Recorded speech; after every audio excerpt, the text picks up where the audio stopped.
kayo sa aming barangay upang tuklasin ang magagandang tanawin ng aming barangay, Barangay San Antonio. Tara na!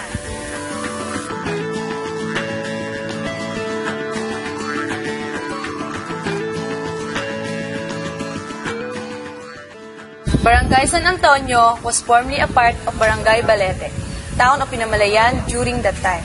When Gloria became a town by virtue of Republic Act, on October 2, 1964, a new barangay was created and named Dalagan. It has a total land area of about 292.9294 hectares, bounded on the north by Barangay Kawi, on the south by Balete River, on the east by Tablas Strait, and on the west by Barangay Nara.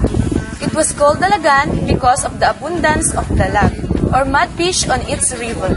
With the effort of the late Rev. Father Carlos Brendel, SBD, Dalagan became Barangay San Antonio on June 13, 1971, in memory of the late Antonio Bunyag, father of Dr. Abelardo Bunyag, Hacendero, who donated the lot in which the barangay chapel was situated.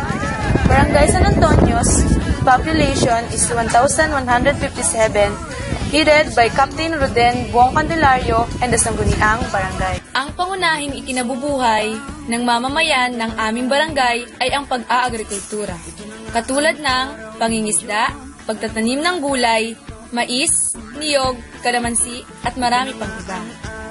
Ito ang paaralang elementarya ng Dalagan na kung saan nilulubog ang kakayahan ng bawat kabataan ng mamamayan ng aming barangay. Welcome sa paaralang elementarya ng Dalagan!